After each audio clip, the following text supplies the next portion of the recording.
Murray, I must tell you, is a raconteur. I've known him for quite a while, since I've been in Plet, and he is a self-made man. He was born with a silver spoon in his mouth, but he didn't take any notice of that. He walked right through Africa, he drove through Africa with a Land Rover, and he was on a whaling ship where he made some money and paid for himself. Because his father said he must go to Oxford. He first registered in Cambridge, and then he got into Oxford because he said the right thing, which was he wants to be there. And they said, sure. And Murray was in Oxford, and he's an Oxford graduate. Murray's going to talk to you about Forest Hall. He knows the place very well. He almost bought it himself. And I'm going to hand you over to Murray right now. And of course there's the gin and beer and wine behind me, or in front of me, behind you, for you to indulge in. And you can buy B2 wines or red beers at any time. So enjoy the day. It's turned out a magnificent day for us. So welcome again, and it's over to me.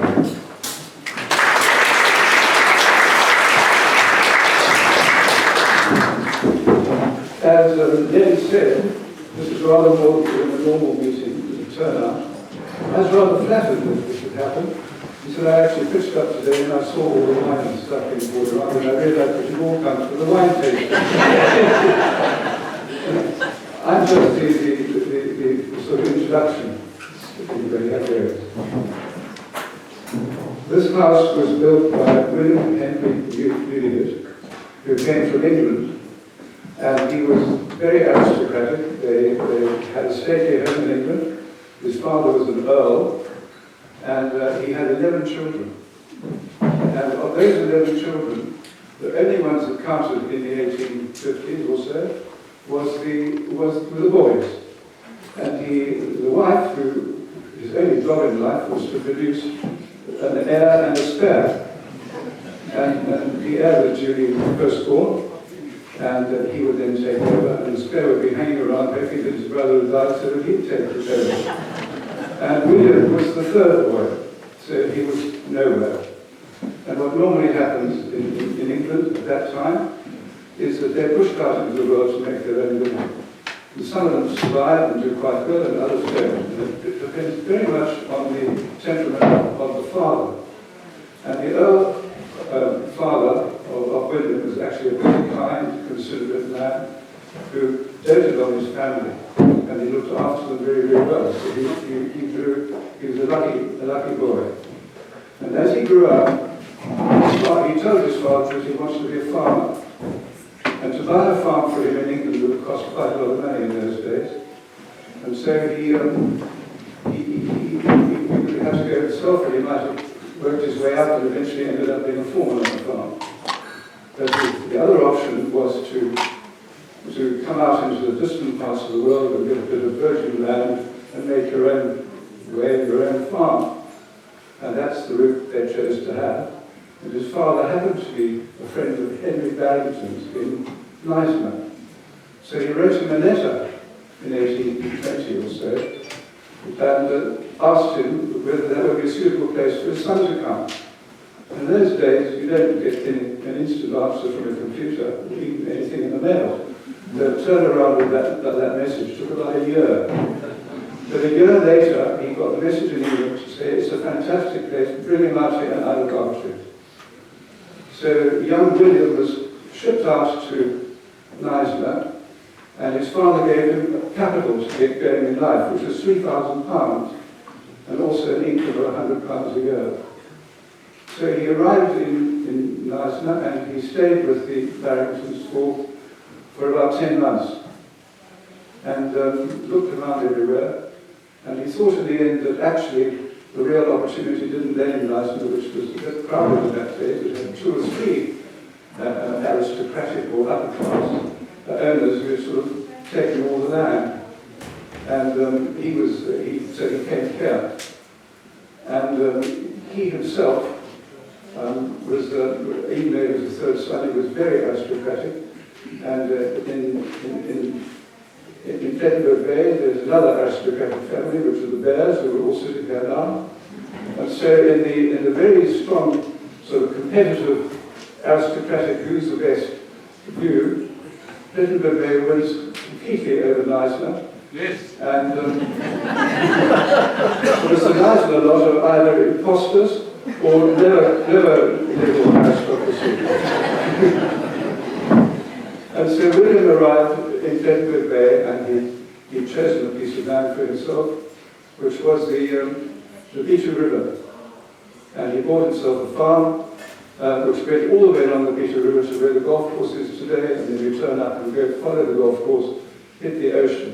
It was a big piece of land, and he built himself a starter house and also a chapel. And the reason for the chapel is that he was an incredibly religious man, and he almost took more trouble over building that than he did of his house. And the chapel still sits there today. It's a national monument, and he built it out of stingwood and yellowwood, which was on the site, and it originally housed about 7 people as the congregation, which was the family. But gradually more and more people came, and it became an established church. And it's the oldest one in the district of George, it still operates, and it's actually a wonderful place to go and see if anyone wants to do that, which will show them another Plettenberg Bay in a way that it used to be. It's completely preserved, everything around it. Just go to the Anglican church and ask them to give you a key and tell you how to get to see that church, and you can go see it today. And William started farming. And he struggled on for about 16 years.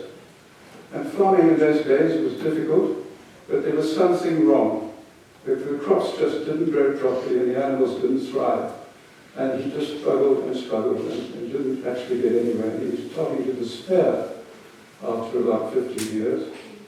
And long after he died, it had to wait until the 1930s for the reason for that to come through. And the soil samples were sent through to Victoria, and they analysed the soil, and there was a brightly missing micronutrient ingredient, which killed the whole place. Nothing grew. When we first came to Plettenberg Bay with my family, all the vegetables and fruit and things were imported from elsewhere, like Port Elizabeth and George. There was nothing growing here on itself, and what did grow here was still struggled. And that's what happened to William.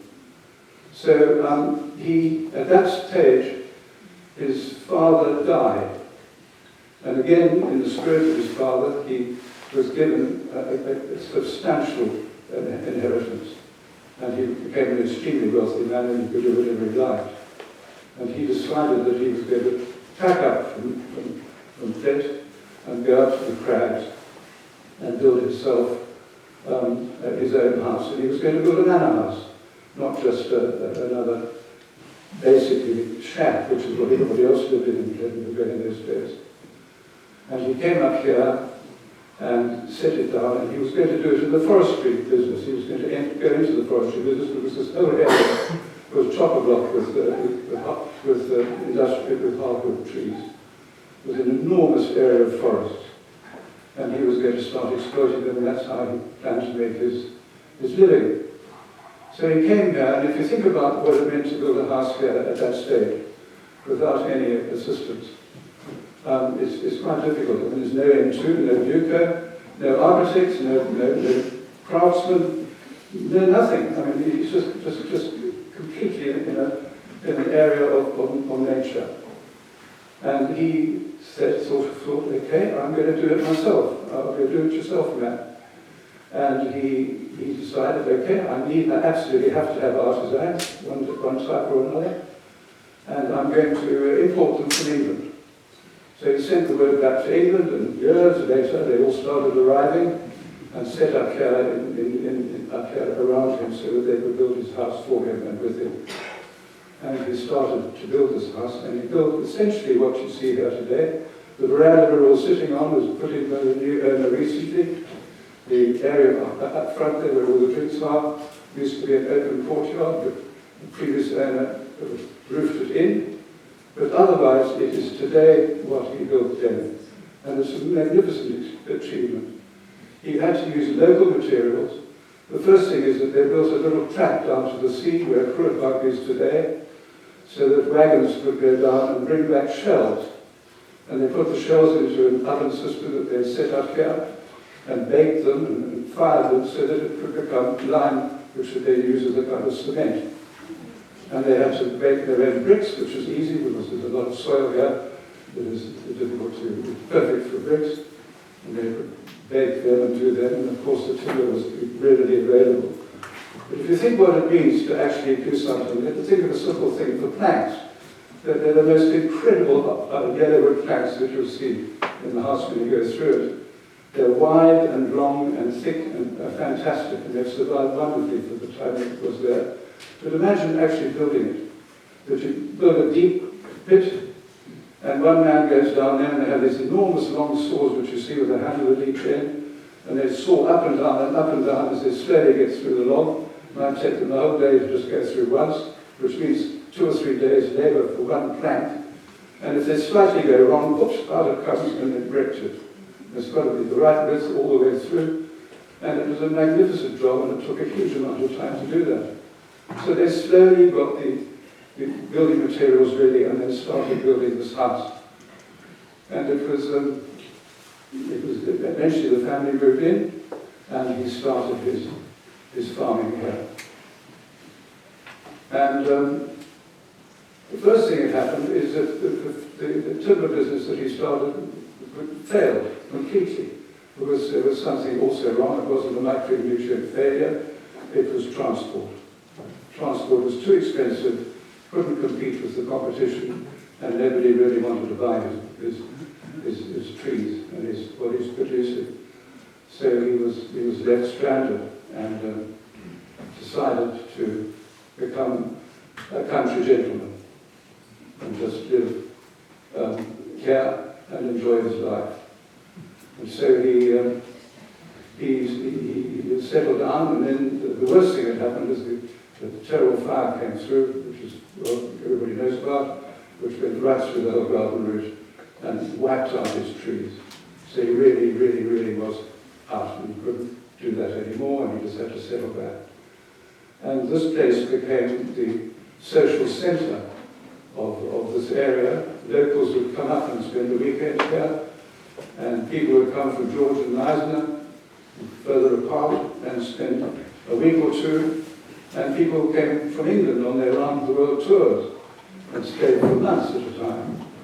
And it became a social centre that everyone who was there built their lives around. And in those days, the only people that counted in a family were the men. Women's lib was an unknown concept. And the men had a wonderful time hunting and fishing and enjoying themselves, and women stayed behind at the house, playing croquet and knitting and having tea and gossiping.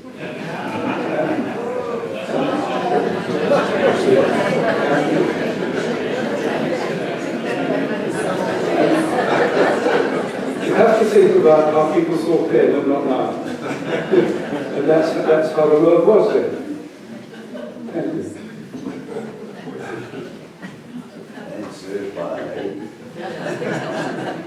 My daughter.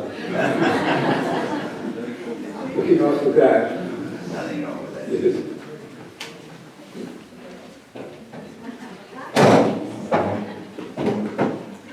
I've gone quite a long way down, and you'll see where I am.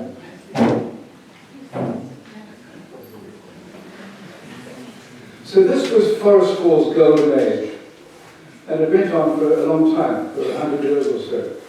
But then South Africa started to develop, and people and the houses and the cities and towns and villages started to expand, and gradually the people who were living there decided that actually life is not about just sitting around and having tea and things. It's a lot more than that, and they left and went into the real world. And so the time came when Forest Hall didn't have any residents. There were no delegates left to take it, or they'd all moved on. And the house was left standing on its own. And nobody took any notice of it, they just walked away from it. And it slowly started to crumble and become semi-derelict. And the windows got smashed and the doors were left open, and it slowly disintegrated. And when I was a child, my family came down to Plettenberg every year for the Christmas holidays. And one year, when I was about 5 or 6 years old, I met Nicky there on the beach, and we became friends, and we remained best friends for life. And I started spending more and more of my time up at Curland in the Crags where they lived, and spent, in fact, at the end of the whole holiday there all the time, year after year in succession. And when we were about 12 or 14 years old, we walked from their house at Curland, from the homestead there, to Forest Hall for the first time. And it was a long walk. The road had become completely, or the track had become overgrown, and we walked through, and it was really rather like walking through an uninhabited planet. There was just nothing except this little track. And then suddenly, there on the day, we saw this house, a manor house. It was just extraordinary to see it in there. And we walked up to the front door, and we realized that actually it was derelict. And we walked in through the front door that was open, and there was about a foot high of cow dung, because the cattle had been coming in at night to shelter. And everything was falling apart, and the windows were smashed, and some people had been in and cut timber out, which they'd taken away, and the whole place was actually in a ruinous state. And we didn't sleep downstairs because we couldn't. We walked upstairs where it was just open, and we slept on the planks up there. And it was eerie spending a night there because you had the cows sort of shuffling around below, and the bats coming in and squeaking all the time, and rats scuttling around. And this extraordinary moaning, groaning sound that was far more than you get in a building that expands and contracts through deeper temperature changes through the day. That it was actually alarming. And then we noticed that in the walls there were cracks, and lots of houses had cracks, but these cracks were wide. You could actually look through them and see the trees and things outside. And it was obviously apparent that there was something seriously wrong, and that moaning and groaning led people who came in to say that there are ghosts here. And so Forest Hall became known wide around here as the Spoorcase. And it's known as the Spoorcase to this day. But that was the reason for it. And we used our cameras on the top floor here as a base for a few days travelling up and down and exploring the beaches down here. The pristine, beautiful beaches down here which were privately owned by the natives.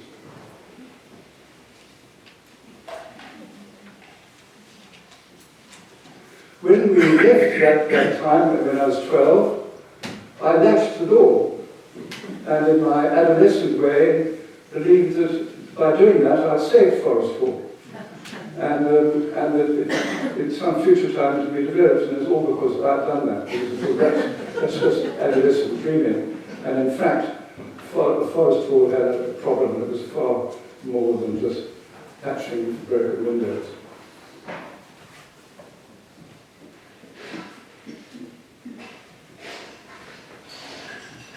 Hilary Peter, who lived in the Eastern Cape, was the last nudicate to own Forest Hall. And her husband was a lawyer, and they lived there, and she became the owner. And she made a Herculean effort to fix it up. But by that time, the remittances from abroad had ceased, long ago. And she was just a normal person having to earn a normal living. And although they did quite well, they didn't remotely have enough money to do what needed to be done on Forest Hall. But she's famous for arriving here from the Eastern Cape whenever she could, with a little beaten up old bucky and a trailer at the back, squashed with people who were coming to help her, the people that she employed, and huge buckets and mops and industrial quantities of of cleaners and paint and stuff like that, and wax for the floors. And she'd get down and spend a few days personally on her knees, scrubbing away and fixing and slowly getting it right. And so over many years, it became it never got back to its original glory, but it became an acceptable place to stay in, and she did move into it when her husband died. And but she was always faced with this terrible dilemma. And I really empathized with that because I got to know her quite well, understood what was worrying her. That she needed to sell it. She just simply couldn't keep up with what his financial requirements were. But she absolutely did not want to be the newlywed who sold out after 100 years of family ownership. And she was just torn with these two things. And she occasionally put it on the market informally. And if somebody came along and actually got interested, she'd start pushing up the price or making outrageous demands to get rid of it. And so it continued actually for many, many years until she eventually decided that she actually did have to sell, which she did.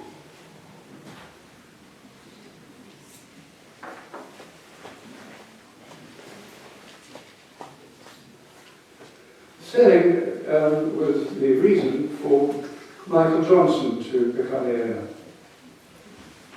And Michael was a really interesting chap. He was an American, and he made his fortune before he came here. And it's much too long a story to tell here today. There's no time. But his fortune involved all sorts of strange things like crashed satellites in Siberia, and a TV company in Hong Kong called Star TV, and Rupert Murdoch entered the scene, and all of these things combined together in a really long story ended up with Michael, who came from rather humble beginnings in New York, making himself a fortune, and he had travelled around the world a lot when he was young. He'd seen a lot of places.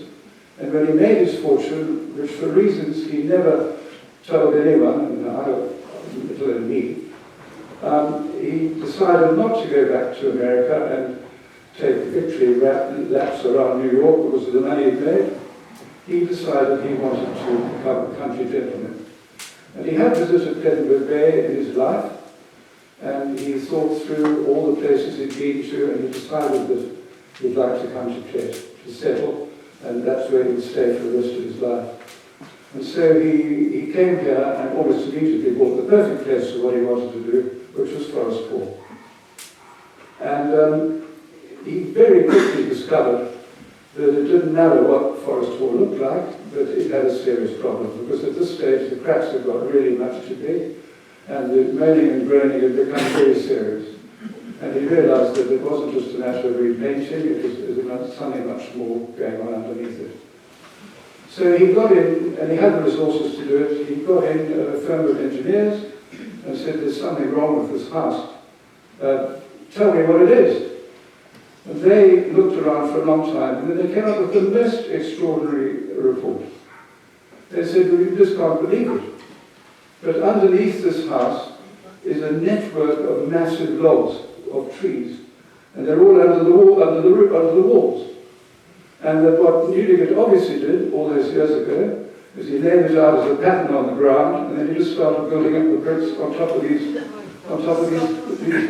logs. And of course those logs are now rotted, and they're still rotting, and they're still there. And that's the reason why the house is collapsing. And yes, you're absolutely right, at some stage it's just going to implode. And it will crash into the ground, and if there's anyone there, that's the end of them. And so, you know, don't sleep here anymore, sleep somewhere else. And he said to them, no, he said, what you must do now is go all over, wherever it takes, wherever it is in the world, find the best experts in this kind of problem, which must be unusual, with the right engineers, get them out here to see what's going on, and give me a report, and then we'll do it. It doesn't matter how much it costs. And I don't actually know what they did, because it would have been an enormous job, if you can think about what it would mean. to somehow remove all the ceiling that seemed to be in the air of the whole house, and you've got to prop it up. But you can't let people go under there because it's too dangerous. So you have to actually really work it out, and they did. Whatever they said had to be done, Michael did, and wrote out the check, and thereby saved Forest Hall. And that is why it is what we see here today, because by now it would have probably collapsed. And it hasn't just not collapsed, it's in fantastic condition. Michael Johnson died last year, but he was a lovely man, much loved by all, including me, and he enriched our lives. And he had legendary parties in the Forest Hall he counted treasure. The Forest Hall isn't just a manor house, it's also an enormous piece of land, and there's a big map of it on the wall there where the placing is, and I think everyone would really be interested to have a look at it when they finish this talk. Because it was an enormous piece of land that he bought. It went all the way from here, right through to the N2, over the N2 to the Bears property, into the foothills of the mountains, and all the way across here to Clearwater, which is huge. And Forest Hall itself is just a tiny little pimple in that enormous plan. And that's what. So there are many other things going on here, and I was thinking about what I'd talk about in particular. But I think the best one is the nearest neighbour, which is the neighbour over there, which was originally Forest Hall land. It went from not far from where we see for a mile to Clearwater. And the person who bought that subdivision from the Newdigate family in the 1940s was an army officer called Major Ribbon. And Major Ribbon was a Scot. Sorry, what's the noise going on? Major Ribbon was a Scot, and he well, it's a little doggy. Thank you. Must have been asking to come in. He was a Scot, and he retired, and he decided that what he wanted to do with his life was to build a house for himself and his wife, and he decided to buy that subdivision of Forest Hall. And he moved here and slowly built it up. He built it on his own with the help of one labourer for many years, and he was an extraordinary man. And when Nicky and I first walked here when we were 12 years old, we walked over to his property to see what it was like and who was there. And we couldn't believe the notice we saw at the gate, which was his entrance to divide this property from his. There was a big notice on the gate, it was handwritten, and it said, "I do not intrude on other people's property. Anyone intruding on this property will be shot. Wounded will be bayoneted." So we were quite cautious going up to the major, but it turned out that he quite liked children. And he made friends with us, and he said, "You can always come to walk on this property, my property, but just let me know beforehand." And he started building his house, and he was famous for his eccentricities. He lived in a very old caravan that had originally been a luxury caravan. It was built all of teak and leather, like those green leather bolsters and things you got on the old South African railways. In the carriages, it looked a bit like one of those carriages. It was very luxurious tent, but it was rotting. And he lived there with his wife, and outside, hanging from a branch, was a canvas bucket which was perforated, which they used for taking their showers. So it was really a very primitive life. And between that caravan and the house that he was building, he put a row of sticks crossed like this, and he painted them white, and he said to his wife that you are not allowed to cross that line. You stay here in the caravan, and when I finish the house, I will carry you across the threshold, and we will be living there happily ever after. Well, 20 years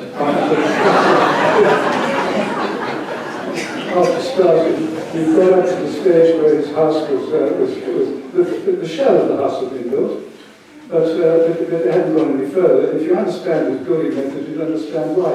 He just did it actually all himself. If he went into Plettenberg Bay, he'd mark the last brick, in case his labourer laid bricks after which might be out of true. And if a row of bricks was out of true, he'd knock them all out and build them all together. And he spoke to his suppliers when he was wanting to get supplies through to the place, and he'd say to them, when will you be delivering? And they'd say, well, Major, we're coming from Port Elizabeth, and there are quite a few parcels and things, but if things go well, we might be there on Tuesday. He'd say, no, you can't do this is too imprecise. They'd never do this in the army. I want to know precisely what time you'll come. And then they eventually said, well, 1,200 hours on Wednesday, or something like that. 1,200 hours on Wednesday, he'd go to the gate, and if they weren't there, he'd walk back.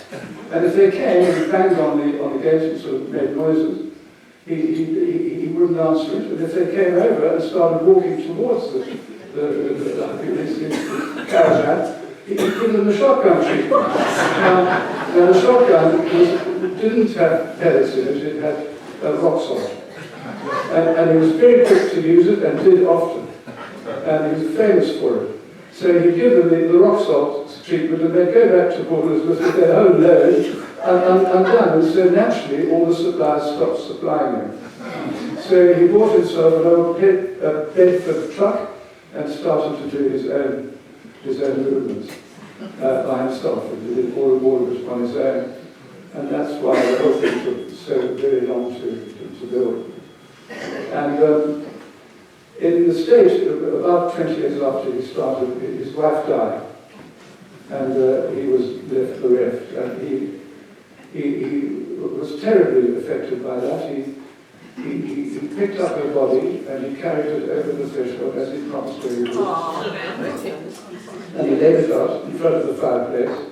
And the house was a one-bedroom house. No guests, no visitors, no way. Just a one-bedroom house, but it was a big one. And it was dreadfully suburban, and it had no view of the sea or the mountains. It was just stuck there in nowhere. And he laid her down on that fireplace and started boarding up the house, so that this became her mausoleum. And this freaked out his labourer, who then took what was the only way out into the little footpath that went down to Kerosman, and informed a neighbour. And in due course the police arrived and said, Major, you can't do this. It's against the laws of South Africa. She has to be buried proper. You can do it or cremated, but you can't leave her body there like that. And so he had her cremated. And he had a cask of her ashes. And he booked a stateroom on the Union Castle lines. And he took her back to Scotland, where they'd come from. And the captain of that particular ship has never forgotten it. Because the major being a major, which is a rank quite reasonably high, is the only one there, he sat at the captain's table. And what the major had done is in his stateroom, he had his side of the bed and her side of the bed with the pillow, he put the ashes there, and he slept next to her. And the captain said he kept getting up and leaving during a meal. And he'd come back, and then 10 minutes later he's up and he's walking off again. And finally the captain said, Major, what are you doing when you go off? He said, I just went to make sure that my wife is comfortable. So he buried her in his ancestral Scotland, his sacred Scottish ground, and then he came back to South Africa, and he completed the boarding house in his house and never entered it again. And he carried out his life living in the caravan. And he quite quickly, strangely enough, started wooing a widow in Cape Town called Miss Auret, who had been an actress in her life. And she would have nothing to do with it, because I would imagine she found the domestic arrangements in the caravan something of a challenge. So But he never stopped. He kept doing that all the rest of his life. And he was famous as well for lots of other things. The one was the vendetta he held against the Blackwood Murrays. Now, John Blackwood Murray is someone that I knew. He was retired in the Crags, and he was the father of the two Blackwood Murray children who I knew quite well. They were the same age as I was. And one day the Major had put up for sale quite a few of the tools and things that he had been using in the house. And he thought, well, there's no point in keeping anymore. We put them up for sale. And Blackwood Murray arranged to come and see it, and he came with his wife, and the Major showed him all these tools and things that he wanted. And so at the end of it, he said, Major Ribbon said to the Blackwood Murrays, would you like to come to my caravan and have a whiskey? And of course, they said yes, because they're courteous people. And they said that the Major took them through to the house. He set them down, and then he got a kettle thing that he boiled, and put it in a glass to sterilize it, and then 2 glasses, and then put the thing down and put in a tot of Scotch whisky in each one, gave it to them to drink, and he didn't drink anything himself. And the next day, the next day they got home, they sent a courteous letter to him to say, thank you so much for your hospitality, but we're not going to buy any of the things. And he erupted at this. And he sent them a letter that John Blackwood Murray said was most vituperative, accusing him of spying on him and drinking his whiskey under false pretenses. and he got a thing about it. He just absolutely wasn't going to have anything more to do with the Blackwood Murrays. And this led to the famous vendetta, because he had the Blackwood Murray's son had a collector of cars, and he came to see the Major, and he said, I'd like to buy your Buick. Because the Major had a Buick, which he drove a 1937 V8 Buick, and that was his main car. And every hogmanay in Scotland, which is the New Year of Scotland, he put on his full regimental regalia, and he put his car on blocks at that stage. He'd climb into the car, start it up, go through all the gears, wheels, running, and steering and going around footmanship corners and things for a few minutes. And then he'd get off and go back and change into his overalls and come back and service it free for another year. Now, Rod Blackwood Murray, John's son, had his eye on that, and he came to see the Major. He said, I'd like to buy your car. And the Major said, no, you can't buy my car, and go away. But he actually persisted. So the Major got his shotgun out and took a shot at him. So he had to run off and buy his time, and do anything he could do. And in due course, the Major did die. On the road to the Crags, his car was found, left the road, and he had a heart attack. And the Major had told me, he said, you know, I'm not going to, good doggy. I'm not going to, sorry. Yes, I know, it's all right.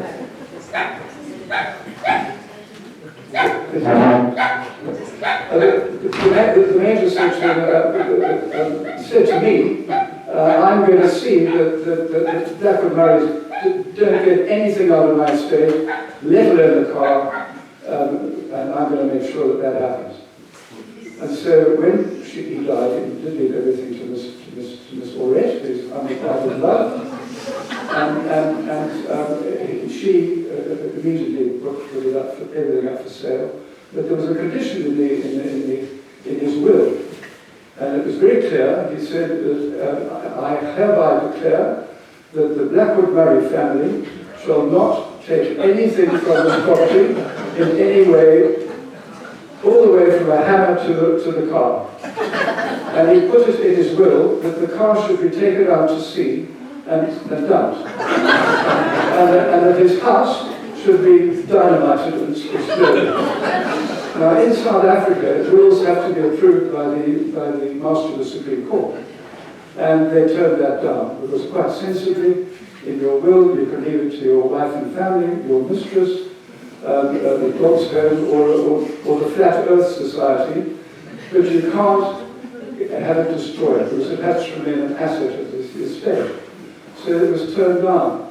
So they had an auction of all his effects, and yes, Rob Blackwood Murray bought it.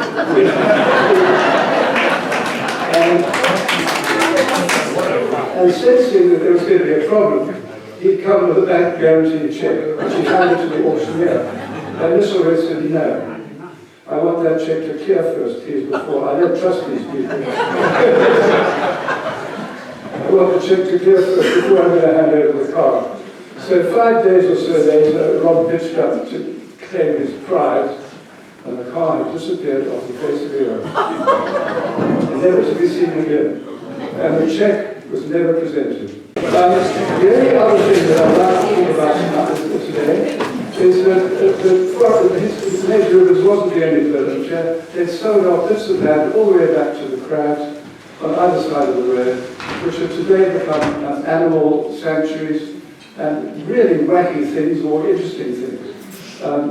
People who have a world view on something build their house accordingly. It's going to be an eco house, or it's going to be a biodegradable house, or I'm going to build it out of bottles, or whatever it is. There are a really interesting series of properties back there. And I think that if the original William Newlywed had been able to time travel 150 years into the future until now and know what had happened to his property, that this was going to look like this today, and to look all those amazingly intriguing properties on the way to the Crags, he would have been very, very happy with the outcome of what he saw his work had started and how it ended up. And thank you very much.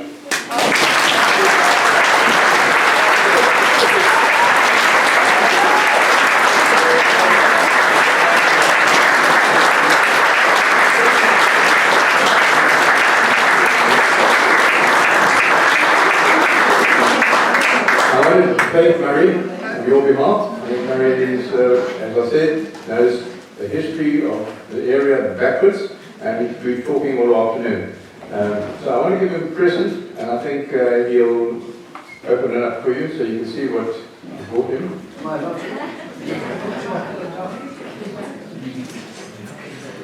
What a rat trap.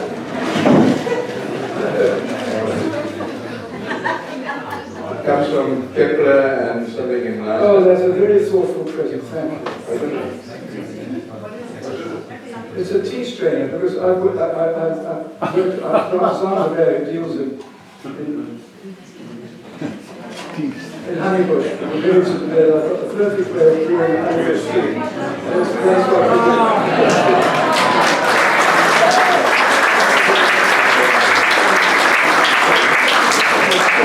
It's a very, very thoughtful present. Thank you. I also want to thank all of you for being here today, and thanks to various people like Annabelle, Lady Annabelle Cunningham, and also from Leicester, Historical Society, Ken Redmond. We've got people from quite a lot of places far away from here, and you've been on this road, so you know you have to go back on this road. But before you do that, we're going to have something to eat in about 15 minutes, so our timing is just about right. And I also want to thank my executive committee, Lynn and Dee and David and all the others that really worked hard to get this event going, and the tables, etc. And also our patron, Peter from Plettenberg. Thank you. Okay, all of you enjoy yourself. There's still B2 wines, and Chantal is still there from Benton Brewery. And you can have a great afternoon with our food and our wine. Thank you.